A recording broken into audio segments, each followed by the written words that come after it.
I feel like it was just yesterday that we were having our late night conversations about what our husbands would be like and all the qualities we wanted in them. I'm so thankful that Nate embodies every single one of the qualities he prayed for. Some of my favorite memories of us include screaming Blake Shelton in the car, going to football games to see one of our crushes, also known as seeing if Nate is in town, doing inky dances in our apartment, making late night Dairy Queen runs, going to lots of concerts, and all our lake and beach trips. Sarah, not only are you such a loyal friend, but you are truly one of the most caring, kind, thoughtful, driven, and compassionate people I know. You make everyone feel loved and included, and that's my favorite thing about you. I have known Sarah for pretty much my entire life. We were both 2 years old when we became neighbors, and since then, Sarah and I have made lots of memories together. We grew closer as we experienced all the typical teenager things together. Specifically, riding to school together every morning, sharing breakfast in the car, and having some of the same classes. One of those classes being AP Chemistry, which is actually where I met Nate. And just to be clear, Sarah and I spent the majority of that class laughing, eating random snacks, and doing everything in our power to not do chemistry. But Nate, on the other hand, was just about the only person in that class who had a clue what was going on. Nate and Sarah, it's been a beautiful thing to see you two start this journey together, and I can't wait to see what the rest of your lives look like. Sarah Beth, I want to welcome you to the family. We're so glad to have you. Nate couldn't find a better, more beautiful person inside and out that loves God, and I know that Nate's been praying for you for a very long time, and we just want to welcome you to our family. We're so happy to have you. Sarah Beth, you must be the most stubborn person in the entire world. And the only reason I can say that is because Nate is the second most stubborn person in the entire world. And you waited this out, and I just want to congratulate you.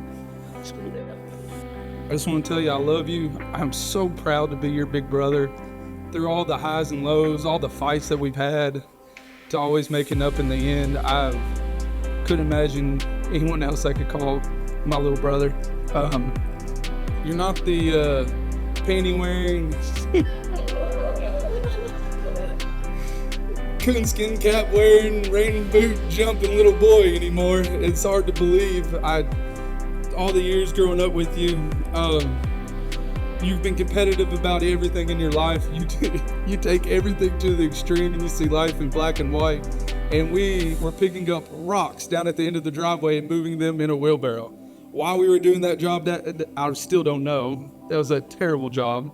So the three of us are moving these rocks, and me and Luke had got into a very heated argument over the heat and how much we did not want to be out there anymore. Well, Nate's about 7 years old, and he's just there. He's not much help. I'm not counting on Nate. I'm counting on Luke. And I get the great idea that I'm going to throw a rock at Luke. I don't hit Luke. I somehow perfectly hit Nate in the back of the head, and he folds.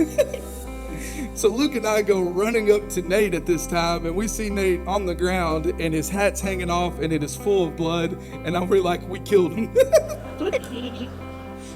So we pick up Nate, and we go running to the house crying for our dad that I have just killed my little brother, and thank goodness we didn't, but he was all right, but it was a pretty scary moment for us. I have here your contract that you signed with me and Luke saying that you would never get married. So, and my act to Sarah Beth and you as a wedding gift, your contract is null and void now, Nate.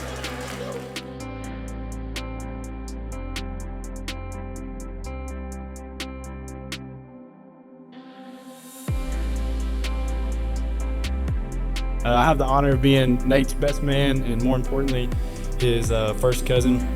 But first, I want to say to Sarah Beth, you're the only one that knew this day was going to come. You know, you never gave up. You're so patient.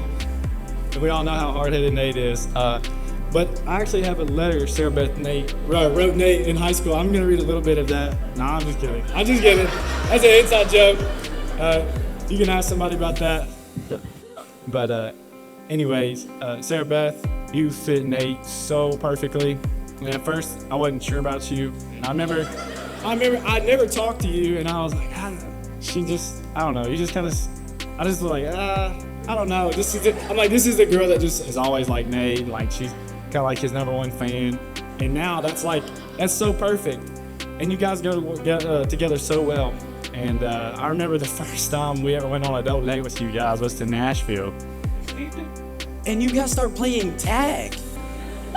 And I was so embarrassed. I'm like, what are they doing? I wasn't 21. But you guys just didn't care. No one was watching. I remember when I asked you early in our freshman year, I was like, Nate, what are you looking for in a girl? I'm trying to help him out. I'm thinking he's gonna say brown hair, blonde hair, tall, short. And he said, I'm just looking for a woman that will follow me wherever God tells me to go. And I think you found that in Sarah Beth. And your answer shocked me, and it just shows, how truly devoted you are to God. One day we got the idea that we should get in the tire and roll down the hill until we hit the tractor. And they come down the hill, and boy, I laid it to him. And that tire it kept going, it kept wobbling. And when I hit him, the trajectory of the tire went from the tractor, which was stupid to begin with. I don't know why we thought that was a good place to land. But it went from the tractor to the pond. And then I was like, oh no. But then oh, there's the fence right there. Nate's going and he hits the fence and he goes right over top of the fence. Right to the pond. And all I can do is just watch. And he's going right in the pond. And thank God, right on the bank of the pond, he fell over and got out, and we laughed so hard. But thank you, Nate. Love you, man.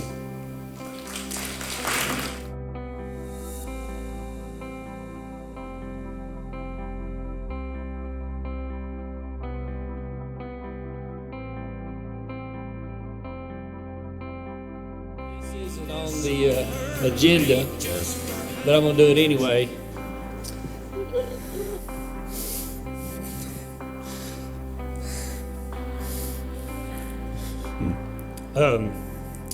Christy and I have been married 32 years.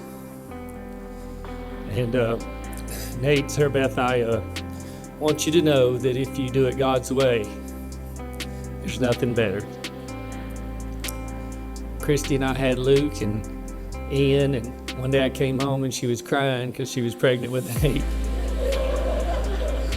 And I said, well, baby, it'll be okay.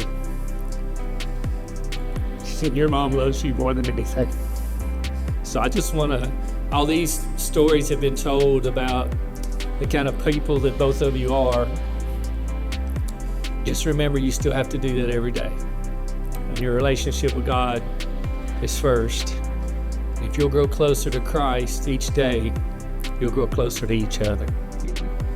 And I don't know what God has in store for you as far as ministry and family and occupation and jobs, but if you'll just follow what He says, even when it's tough and even when it's hard, I can tell you after 32 years, it'll be real good. Love you.